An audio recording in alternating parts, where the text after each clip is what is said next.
Approximately 3 hours drive from the east of Melbourne, the Gippsland Lakes begin at Sale and are made up of 3 large lakes stretching for more than 80 kilometres, finishing at Lakes Entrance.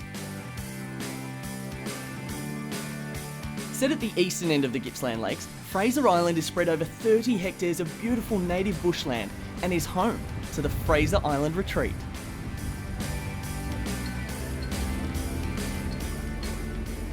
The Mary Lynn is the island's very own ferry, and it kicks off your private island escape by collecting you at the dock for the short trip across. If you plan to arrive in style though, an airstrip is also available for light aircrafts. Personally, I don't like to create too much of a song and dance, so today we opted for the ferry. Oh wow, that's beautiful. Look at the homestead. Yeah, that is gorgeous. I think I'm going to head inside, have a look. All right, well, while you do that, I'm going to take off and check out the rest of the island. All right, see you a bit later on, mate. Raw food, yoga, and a book in a hammock seat. They're the kind of things you think of when you think about an island retreat. But Fraser Island in the Gippsland Lakes is anything but. You can't help but feel relaxed as you take a stroll down their beautiful fairway on the golf course. You can hear native birds, animals strutting about. It's brilliant. And you smell that? It's not two-stroke, it's fresh air, with a hint of seaweed.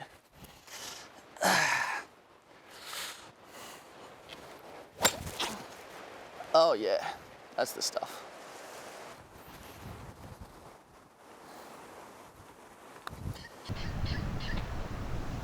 There's plenty of outdoor activities you can do around the island. There's water skiing, jet skiing, and even a spot of fishing. I've heard it's great fishing here, and the local catch is flathead. If you're very lucky though, you might get to meet McCarthy, who's one of the co-owners of the island and a little bit of a tennis enthusiast. We're going to test her out.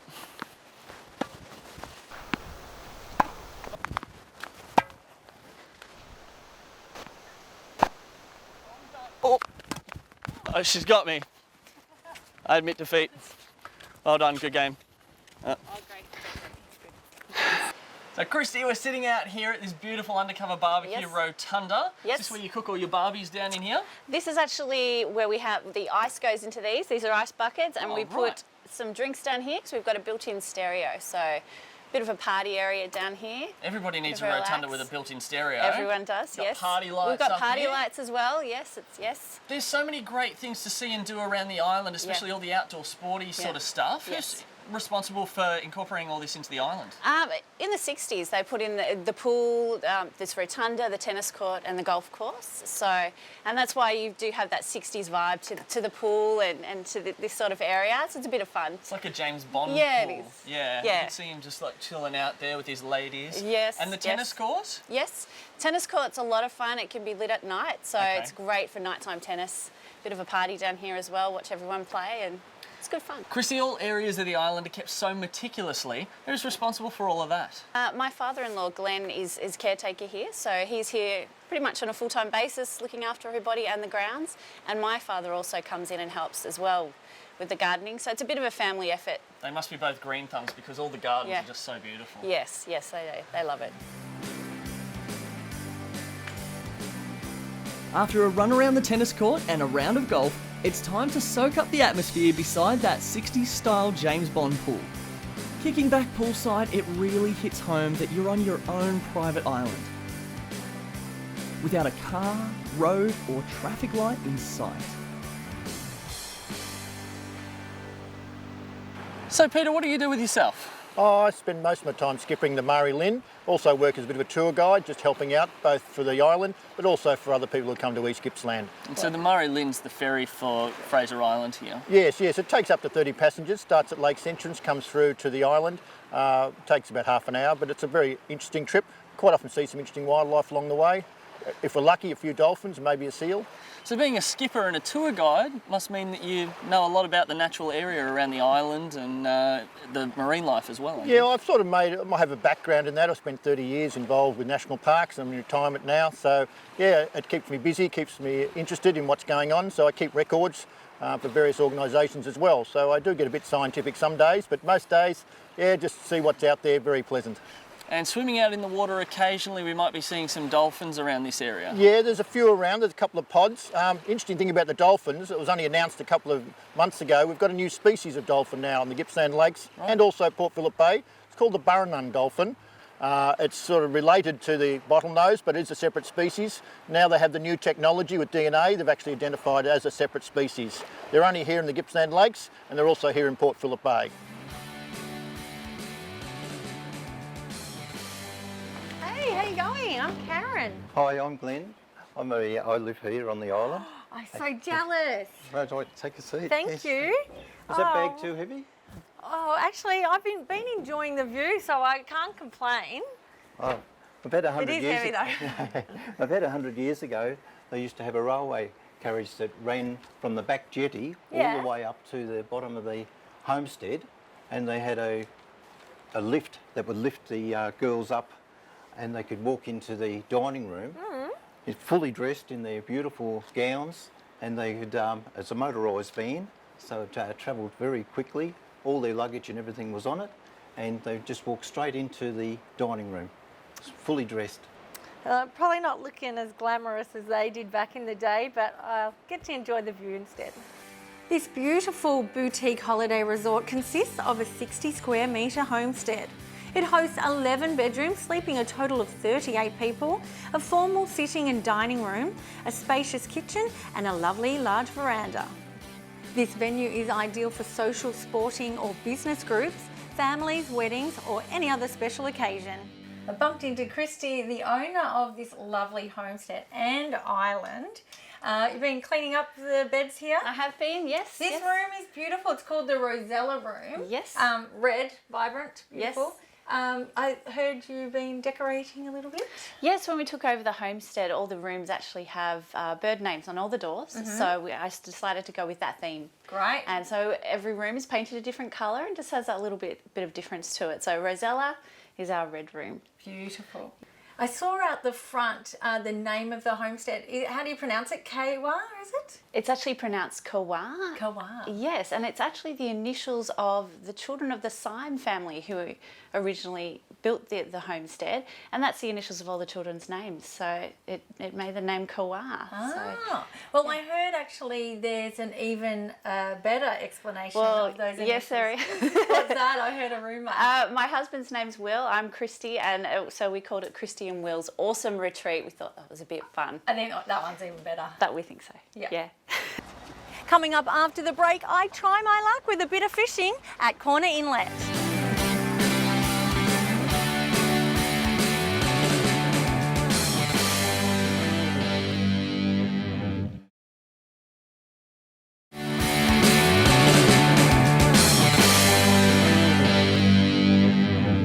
Hey, I know what you're thinking.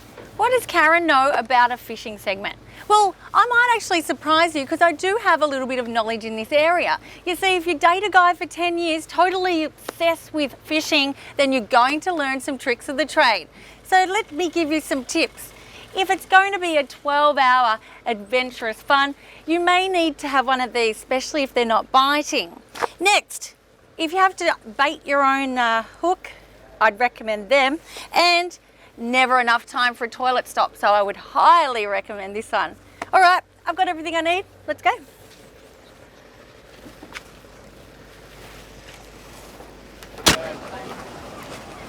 Hey guys, right boat. Have I found it? Oh, you've got it. Awesome, I'm Karen. I'm Andrew, your fishing instructor. Hi, Andrew. Hi, and I'm Rob, and I'm the captain of the boat, and also your host for today, Karen. Great.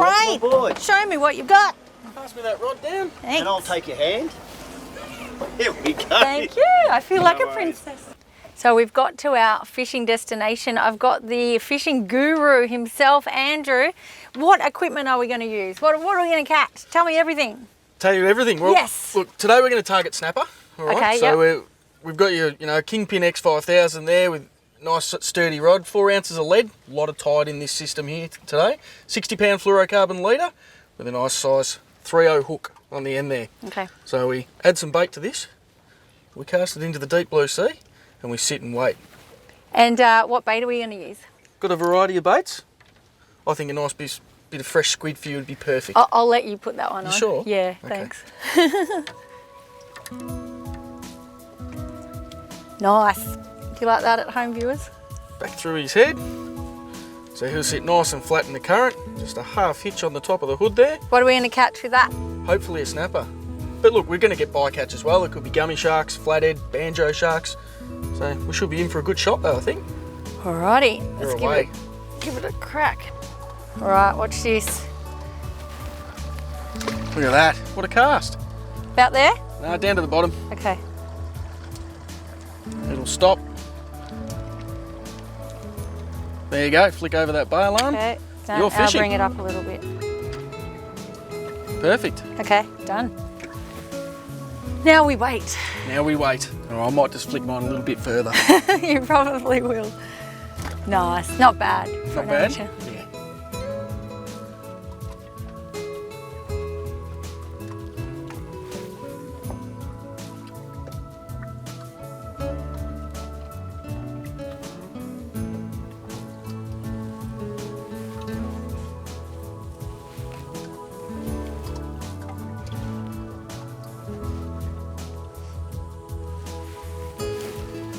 So before we came down, we're actually on the websites and look, it's really a little bit confusing with do's and don'ts with the fishing rules here. Tell me a little bit about this area and what you can and can't do.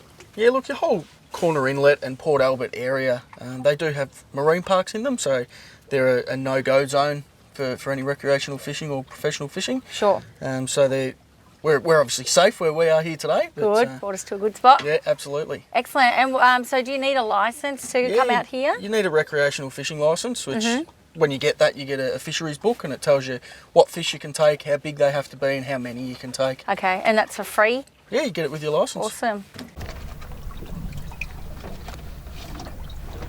Now, we've all heard of those great stories about the one that got away. Tell us yours. We're talking about fish that got away or girls?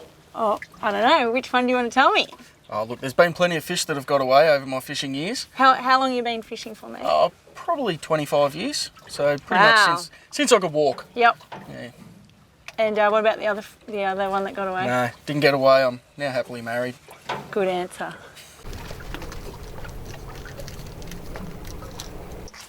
It's taken a bit longer than I thought, Andrew. I said patience with a virtue. Well, all right. If I don't catch my big snapper, is there anything else a bit smaller?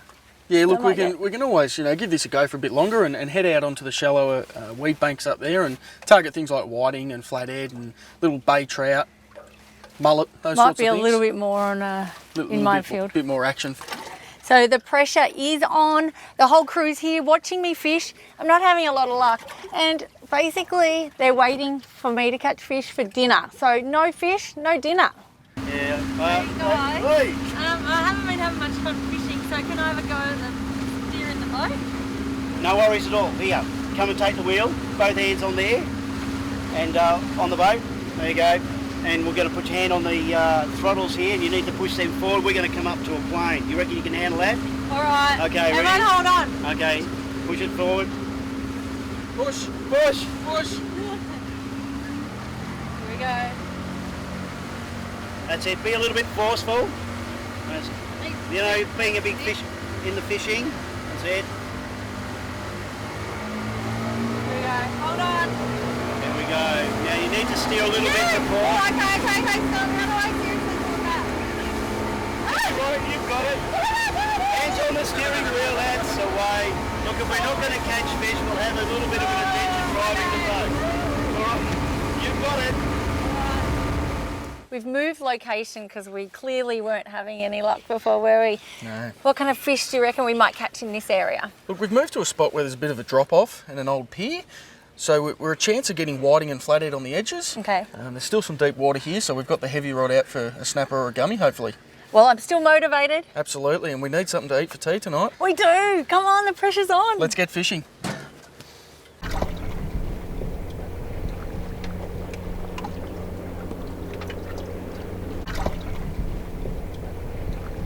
Andrew, doesn't look like the fish are biting today. No, one of those days.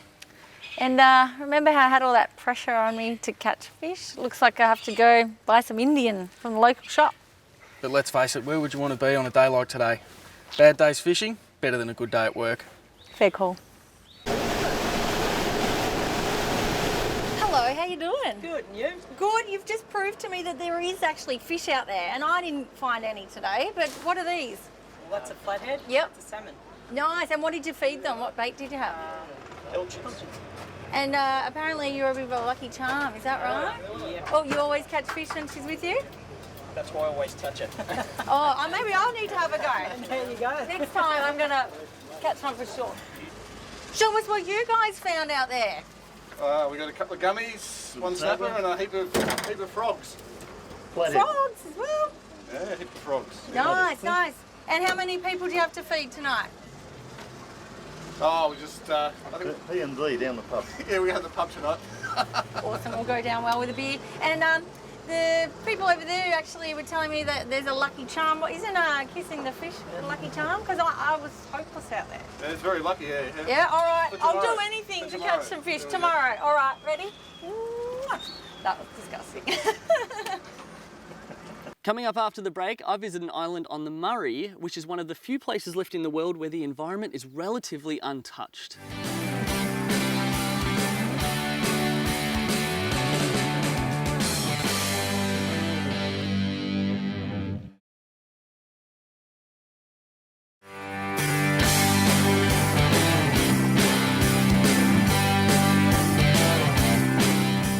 Wallpolla Island is located on the Murray River between the townships of Renmark and Mildura and is one of 3 islands in the Murray Sunset National Park.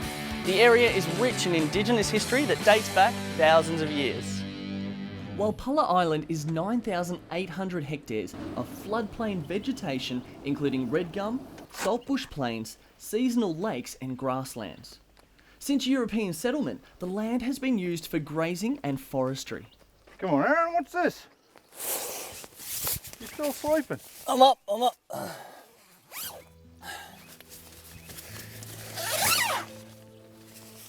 What time is it? Mate, fish time. Said you'd be early. Oh, it is beautiful, isn't it? Oh, yes. That's what it's all about. So what's that island over there? Mate, that's no island, that's New South Wales. Kidding me? That's it. Just looks like a big outcrop of land. You're just about cast in New South Wales from here.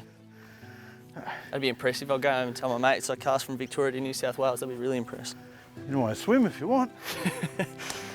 Anything gonna get me? Bunyip. Oh yeah, right. The traditional owners favoured the island's reliable food sources of fish, red meats and native vegetables.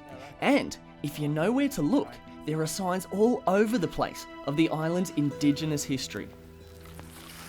As well as a keen fisherman, Darren Perry is the traditional owner's representative of the area and resident expert of the Wallpolla, Mulcra and Lindsay Islands. Okay, so this is your favourite fishing hole here. It is indeed. Caught many good fish here. Why is it your favourite? Besides catching great fish. I don't think you need any more You reasons than that. don't, do you really? What makes it good for catching fish though? Well, you got a nice deep hole out here. When the water level's a bit higher, it's actually excellent because when the current comes down the river, it swirls around on the bend and digs out the channel a bit, so you get a nice hole. And the fish love to sit in a hole. They don't like really fast flowing water, so they like the nice still water. So this is probably one of the best spots along this whole stretch of river. Oh, looks Got like something. I got the lucky worm, mate. What do we got? Oh, we got a catfish. Tendennis. Bait fish. So you got the unlucky worm. I got the unlucky I one. got the lucky worm. Oi! What have I got? What have I got? Whoa! Anything good? He's got a carp. Oh, awesome. Jesus, settle down, mate. It's not that bad. I wouldn't be rolling around like that with a hook in my mouth. See, that was your lucky worm. It was the lucky worm. All right, and he's a European carp. That's him. So, for something that's European, he doesn't look sort of 2 times more stylish, and he wouldn't corner better or anything like that? No. Okay. Native's much better. Is there any spikes on him? Can I just whip him off and throw him back in? No, he's pretty harmless, but you can't throw him back in the river. I can't. No, it's carp. You can't, when you catch a carp, you can't put them back in the river. He's a pest. It's a very good pest. All right. You like bacon and eggs? Oh, I love bacon and eggs, especially when you don't catch any fish so you can eat. It's a good thing I'm a useless fisherman then. Now, if you were going to give some handy tips to people who are thinking about coming out and going camping, what would you say? Oh, well, there's a number of things that you've got to take into account when you're camping to protect the environment and protect your own safety. One of the most obvious ones is you don't camp near the fire. Keep your camp away from the fire a bit so you can't catch fire while you're asleep. You don't camp near cliff faces. You don't want to walk out of your tent and take a big drop to somewhere. You don't camp under red gum trees because they can drop limbs. It's not nice to get a 200-pound piece of wood on top of your head while you're asleep. You don't have any waste anywhere near the waterways. Keep all your waste well away from the water because we don't want to pollute the poor old rivers anymore. You know, they've already been made a mess of, so you know, we've got to fix them up now, not make them worse. Well, that's a good few good tips there on how to keep a good camping experience for yourself and the area that you're camping at. Okay, mate, you ready to eat? Yeah, that's smelling pretty good. Yeah. Now, it doesn't look good, but I like to call this bacon and egg surprise. How surprised am I going to be? Very surprised, because I have no idea how it's going to taste. That's hitting the spot. Yeah. Any creepy crawlies around these parts? What's one of the other dangers that you need to watch out for, like around hollow logs like this, they love to sit under there. So in the hotter part of the year, you got to be careful where you're walking. You don't want to stand on one of them. We're talking snakes though, right? Yes, that's them. What sort of snakes? You get a lot of brown snakes and red-bellied blacks up here. Ooh, nasty. Some really big ones. I've seen a couple of 8-foot ones here. You kidding me? What happens if one of those things bites you?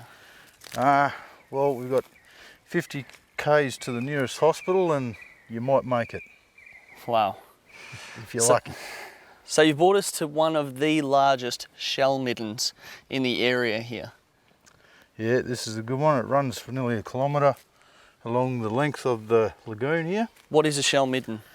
Well, the old people used to come here and fish for the mussel shells. So this would be where they'd come and pull the mussels out of the lagoon and then sit here with their campfire and cook all the mussels and eat them.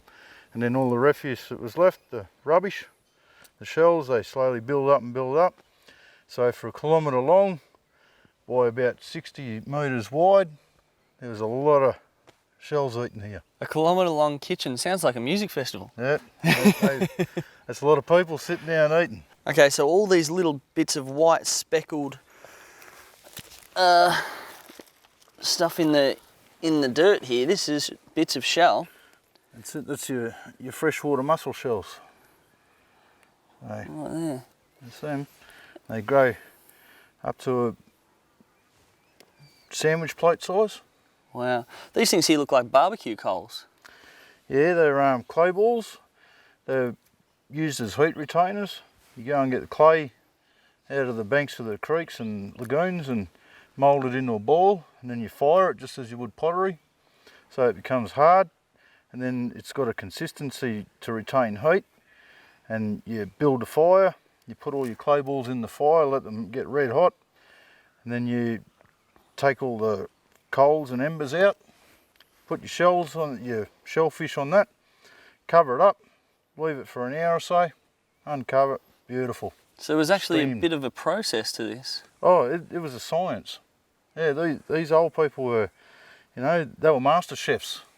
The best thing about a long day's fishing on a camping trip is that you don't have far to go when you're ready to nod off.